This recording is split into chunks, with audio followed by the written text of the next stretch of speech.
A paz de Deus, mais do que vencedores. Eu sou o evangelista Carlos Araújo e vamos dar prosseguimento ao nosso curso de teologia online, ok?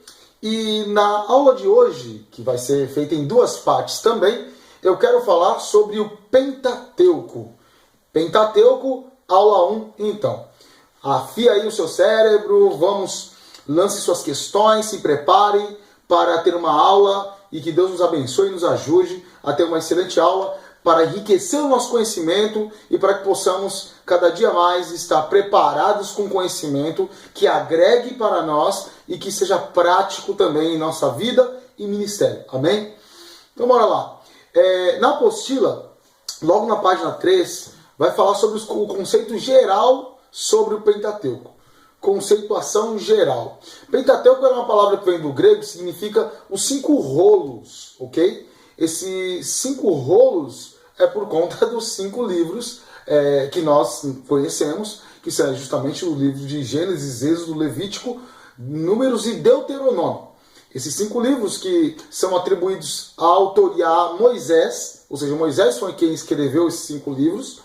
É importante, porém, falar que embora Moisés tenha escrito 5 livros, Moisés ele só vai viver mesmo, ele só vai ter consciência mesmo a partir de Êxodo, do capítulo que ele já está maior, que ele já cresceu. Porque Gênesis inteiro, Moisés não viveu naquele período, e o início de Êxodo ele é apenas um bebê.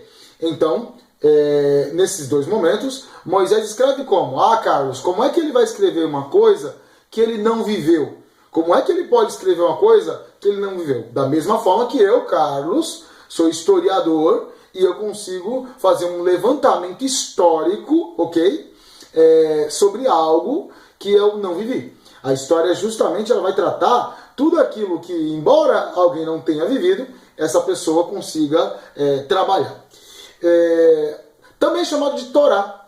Torá, no Antigo Testamento inteiro, ele, para os judeus, né, o que é Antigo Testamento para nós cristãos, para os judeus é o Tanakh, que é o conjunto de todos aqueles livros, né, que formam o Antigo Testamento cristão. O Tanakh é T de Torá, que é o Pentateuco, os 5 rolos, os 5 primeiros livros da Bíblia, os 5 livros que Moisés escreveu.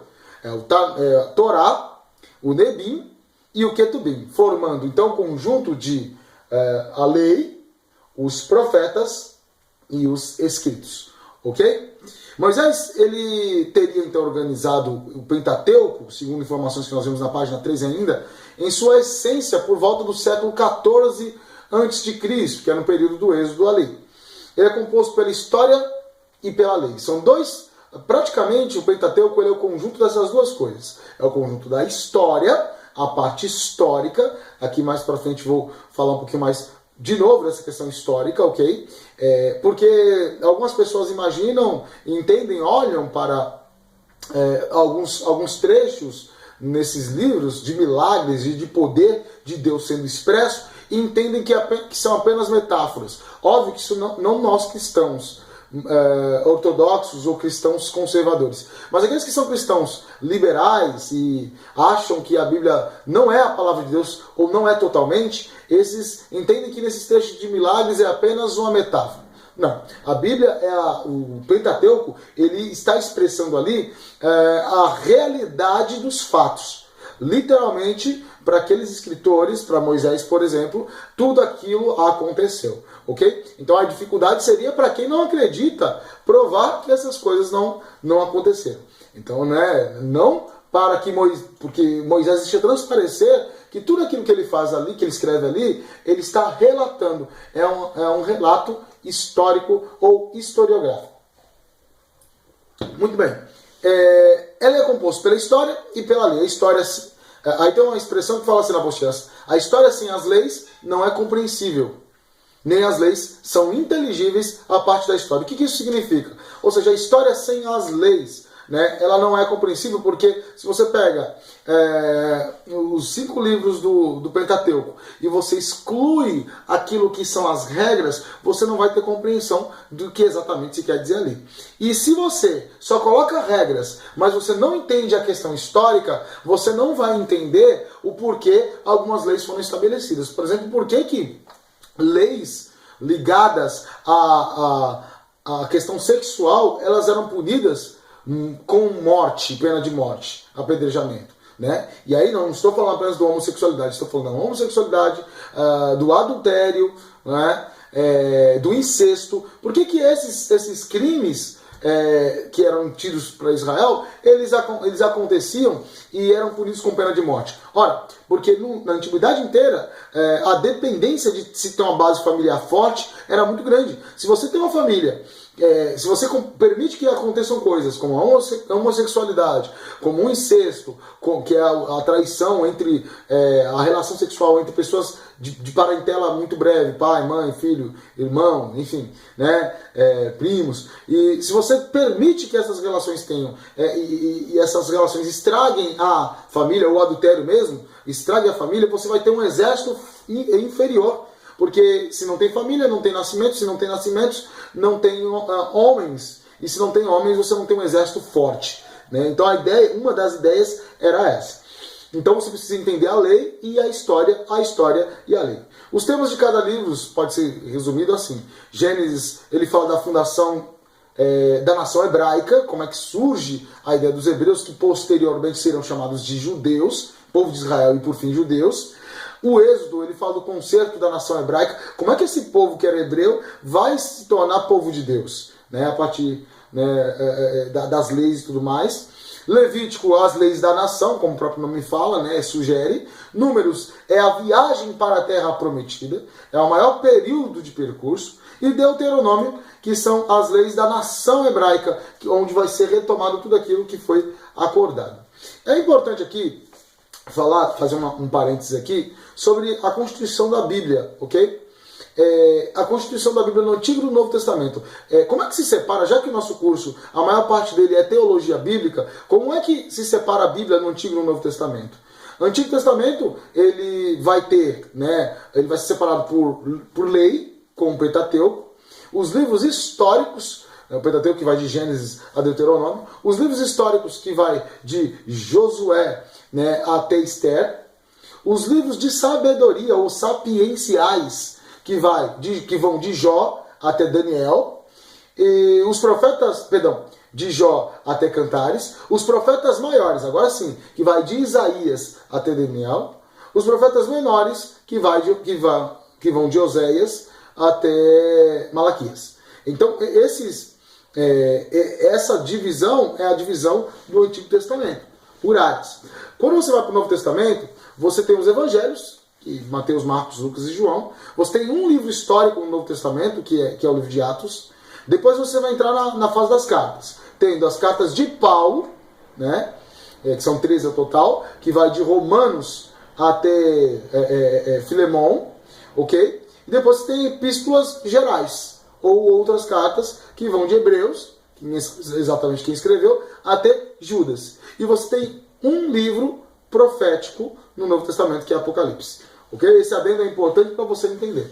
Voltando aqui, ainda no conceito geral, na página 3 e 4 da apostila, Pentateuco, vai trabalhar a questão do tema central. O tema central, ele vai citar uma passagem bíblica que fala que o tema central do Pentateuco está em Êxodo, capítulo 19, versículo 4 e 6, que diz: Vós tendes visto o que fiz aos egípcios, como vos levei sobre asas de águias e vos trouxe a mim.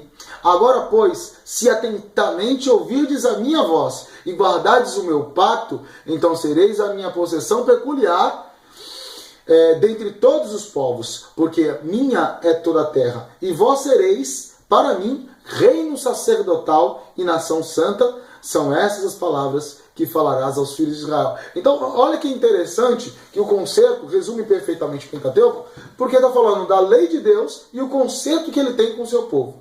A humanidade, porém, né, por que isso vai acontecer? A humanidade, ela via...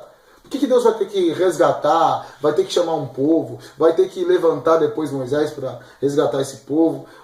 Por que isso acontece? Porque a humanidade que havia sido criada por Deus originalmente lá no Éden, havia violado a sagrada confiança de Deus e ela mergulhou, não só ela, mas todo o universo em uma ruína caótica. A partir do pecado de Adão e Eva, algumas pessoas não entendem, por exemplo, os desastres naturais, que é o problema do mal. O tal do problema do mal, beleza, o homem acaba sofrendo com o mal por conta do livre-arbítrio, mas e a natureza? E quando acontece um desastre natural, um tsunami, quando acontece um furacão, quando acontecem essas coisas, ora, o que é que acontece? Por que acontecem essas coisas? É Deus que quer? É Deus que quer destruir? O que está acontecendo? Na verdade, a natureza, ela geme, Paulo fala isso, por conta dos pecados. O pecado do homem, desde o Éden, ele acabou afetando profundamente a natureza. É por isso que um dia Deus fará novos céus e nova terra, ou seja, todo o universo será reconstruído, porque ele sofreu, o mundo material sofreu consequências terríveis. O grande tema do Pentateuco, portanto, vai ser essa reconciliação e essa restauração da humanidade e da criação, que foram afetadas pela desobediência humana. Na página 5, vai ser citado o seguinte, aí nós começamos com Gênesis, o primeiro livro. Hoje nós vamos falar sobre Gênesis e Êxodo, ok? Vamos pegar uma visão mais panorâmica, algo mais simples, mais direto de Êxodo e Gênesis e Êxodo. Gênesis, no caso, pensando na questão panorâmica, a palavra é de origem grega, que significa princípio, produção, geração, criação, nascimento, origem e ação de tornar-se, Ou seja, basicamente as origens são descritas aí, porque se você pensa em causa, princípio, geração e criação, você está falando de origens no sentido total.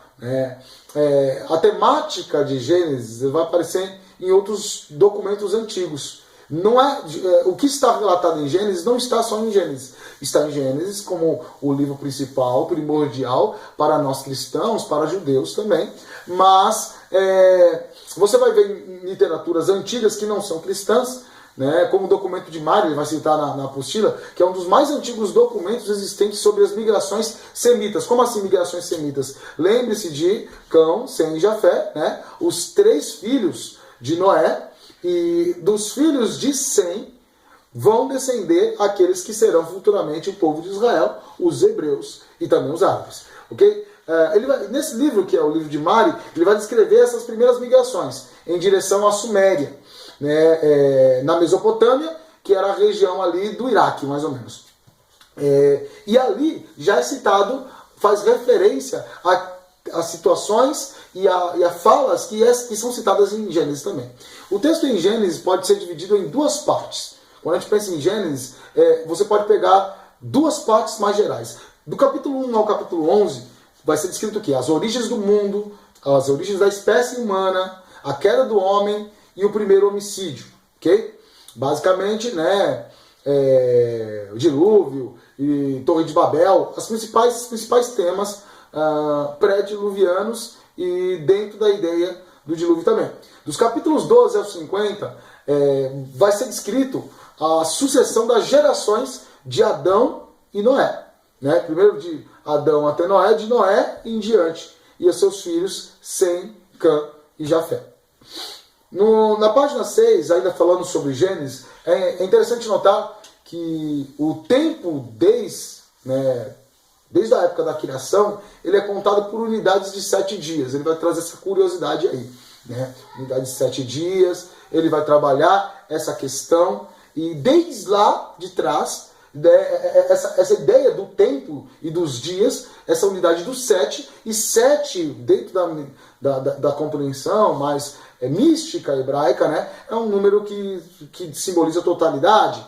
Então, é o número de Deus que vai simbolizar, sem essa de numerologia bíblica, sem essa de numerologia gospel, claro. Mas vai sugerir essa ideia. Também tem uma outra ideia que a apostila vai citar, que é do espaço primordial terrestre. Que esse espaço primordial, o primeiro espaço terrestre, ele não se restringe apenas ao espaço da Palestina. O Éden também, ele foi um lugar criado por Deus para o homem, e ele acha-se em parte na região da antiguidade chamada Mesopotâmia, onde é o Iraque. Aí você vê que coisa louca. O Éden era o jardim do Éden, o paraíso, o jardim maravilhoso, o lugar mais belo até então na Terra, ele era no Iraque. Sim, porque lá em Gênesis fala que ele ficava entre 4 rios. O Gion, Pison, Tigre e Eufrates. O Gion e Pison não se tem muitos registros, mas o Tigre e o Eufrates estão até hoje lá no Iraque, né? Então aquela região, o Éden ficava ali. Era um lugar físico, um lugar onde de fato. Mas lembra, mas eu não consigo ver o Éden, aquilo não parece o Éden. Mas lembre-se que quando Adão e Eva foram expulsos, Deus colocou, né, os querubins ali com espada na mão, armados, para impedir que o homem ou qualquer estrangeiro retornasse para aquele lugar, por conta da árvore da vida eterna. Né?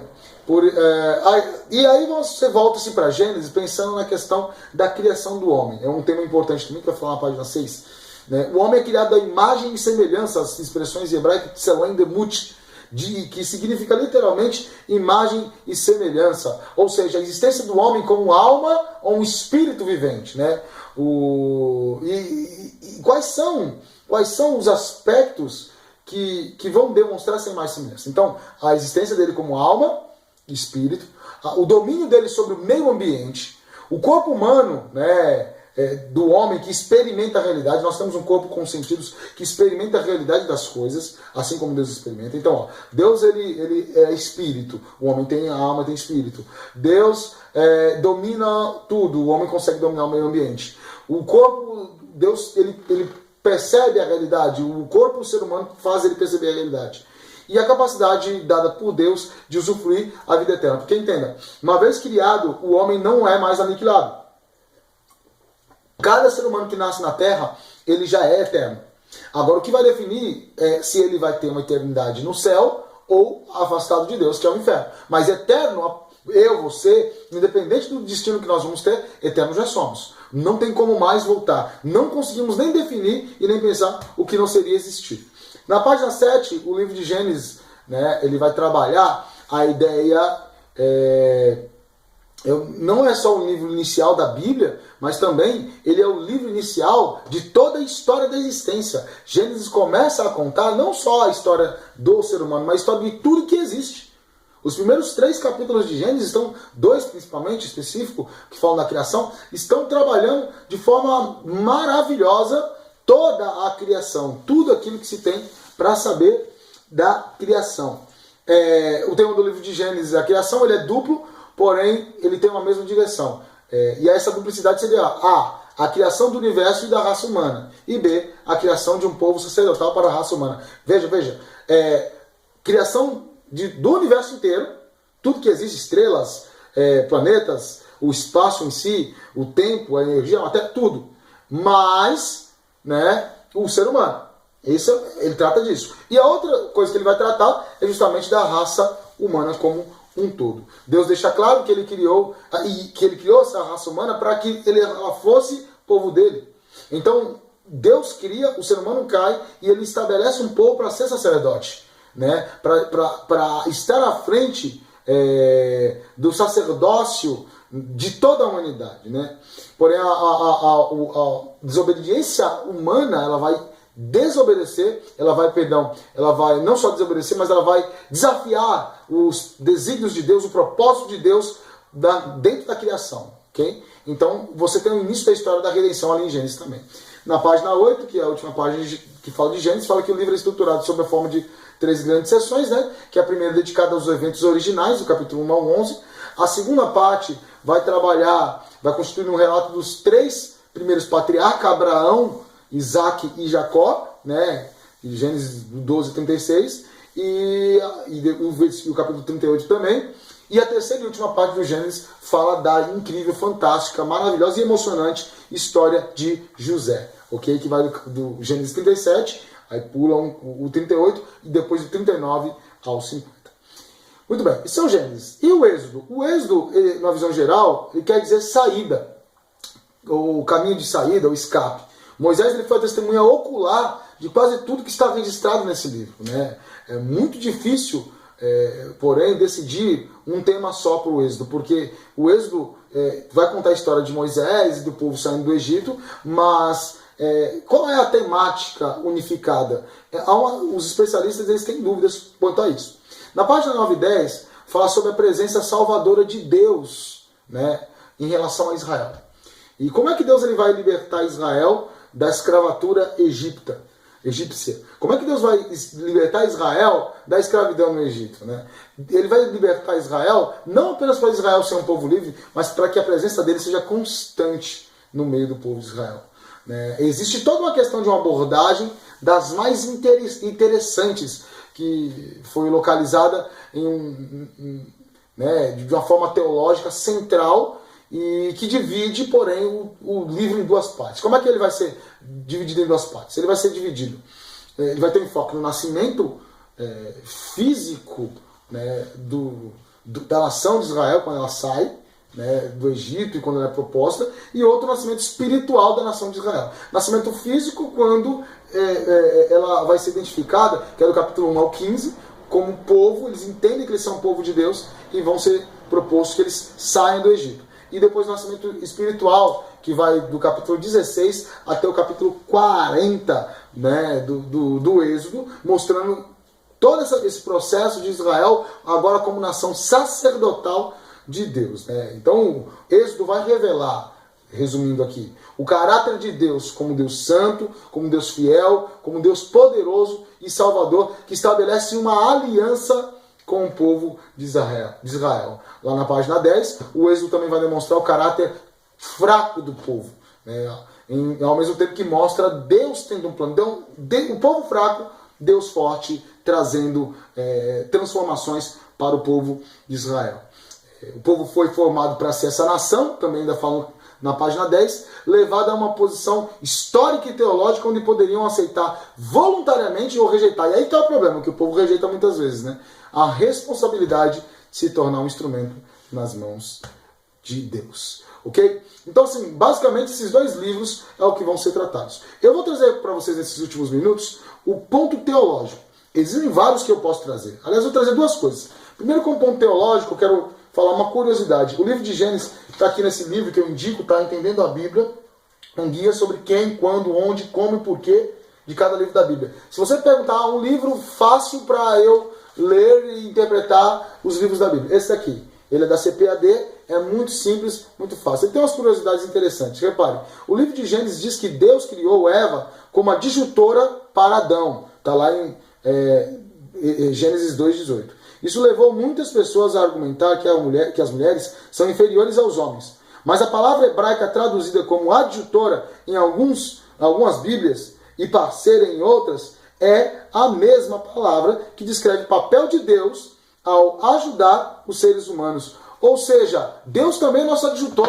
Então não dá para você pegar a expressão adjutora, que é colocada para a mulher, para entender que a mulher não ser inferiorizada em relação ao homem e que ela tem que o homem manda e desmanda nela e que ela é meio que escrava. Não, não é isso. A ideia é o homem é autoridade, Deus estabelece o homem como autoridade, mas a mulher é ajudadora. Da mesma forma como Deus também é adjutor. Né?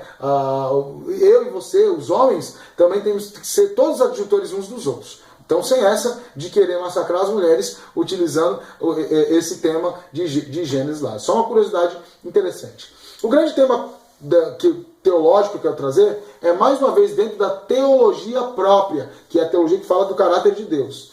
E para falar de criação, não tem como falar de Gênesis, pensar em Gênesis e Êxodo, sem pensar na criação. Isso nós chamamos de cosmogonia. O que é cosmogonia? São as doutrinas, os princípios religiosos, místicos ou científicos que se ocupam a explicar as origens do universo. As origens do universo são explicados pelas cosmogonias, ok? Norman Geisler, na sua enciclopédia de apologética, eu tenho esse livro, eu acabei de esquecer de pegar aqui, ele fala o seguinte na página 189, quando a gente vai pensar sobre a origem das coisas, né? Ele fala o seguinte: 3 visões básicas procuram explicar a origem do universo. Os teístas, que são nós, que acreditam em Deus, afirmam que todas as coisas foram criadas ex nihilo, ou seja, do nada. Os panteístas, que são aqueles que acreditam que Deus é tudo e tudo é Deus, como por exemplo os hindus, né? acreditam que o universo material surgiu ex Deo, ou seja, de Deus. Uma parte de um Deus impessoal e uma obra de um ser sábio que age além de si mesmo. E o materialismo, que a ciência está incluída aí, afirma que uma criação ex matéria, ou seja, de matéria preexistente, ou do nada, né? Do nada sem nada. 3 visões. Nós cristãos entendemos que o mundo veio de Deus, um Deus criador. Os panteístas, que acreditam que Deus é tudo, vão acreditar que o universo surgiu de Deus. E o universo, portanto, é Deus. A água é Deus, a parede é Deus, você é Deus, enfim. E os materialistas, que são os caras da ciência, vão entender que o universo surge de alguma coisa que não existia. E surge do nada e pelo acaso. Dentro disso tem uma grande questão cosmogônica, irmãos, sobre a origem do universo, que é o nosso tema teológico aqui. Que é o grande debate, né? Criacionismo versus evolucionismo. Criacionismo é a doutrina que Deus criou todas as coisas, do nada, com seu poder. O evolucionismo vai dizer que o homem evoluiu, quer dizer, tem 3 tipos de evolução, tá? Evolução cósmica, né? Do universo, que fala do Big Bang, a evolução química, que fala das primeiras partículas, os primeiros elementos, e a evolução biológica, que é a evolução da vida humana. Todos esses casos, a ciência acredita que tudo isso veio, né, surgiu ao acaso. Irmãos, isso é extremamente filosoficamente complicado, não se tem prova para isso, é apenas uma teoria.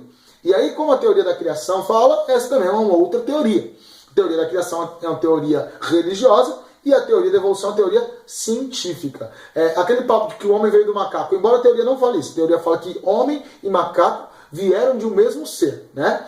E surgiu lá com Charles Darwin, e hoje é um grande empecilho para a fé de muitas pessoas. Tem gente que não acredita, não se aproxima da igreja, não se aproxima de Deus, porque quando lê o Gênesis, acha que o Gênesis está negando qualquer ponto científico. Queridos, a Bíblia e o Gênesis não negam nenhuma lei científica. O que a Bíblia vai negar são teorias científicas, que fique muito claro.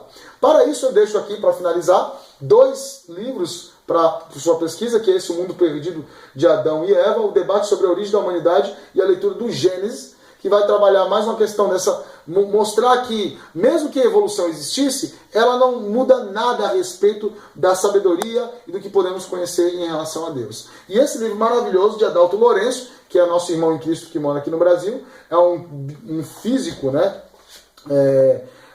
Ele é físico nuclear, né, dá aula na Universidade de Campinas, a Unicamp. É um homem extremamente inteligente, tem os seus vídeos no YouTube, vale a pena assistir. Adalto Lourenço, Gênesis 1 e 2. Aqui ele vai trazer uma visão mais científica. Se você quer compreender de uma forma mais científica Gênesis 1 e 2, esse é o livro que eu indico. Amém?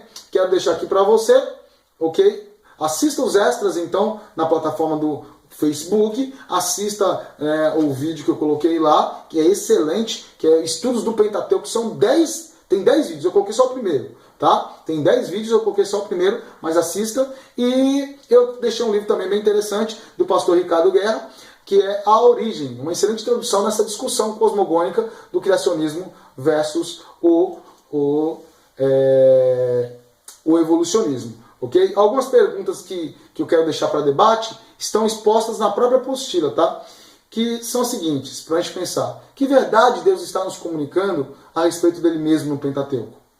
O que Deus está revelando a respeito dos seus propósitos, também pensando no Pentateuco? O que significa a revelação para o Israel do Antigo Testamento e a revelação para a Igreja do Novo Testamento? E, finalmente, qual o significado para o cristão contemporâneo e sua igreja? Qual é o significado do Pentateuco? O que, lendo os 5 primeiros livros da Bíblia, Gênesis, Êxodo, Levítico, Número e Deuteronômio, o que isso significa para a sua vida como cristão? Ok? Tenha bons estudos, uma semana excelente de estudos, assista essa videoaula várias vezes e aguarde para a parte 2, não perca. Ok? Deus abençoe em nome de Jesus.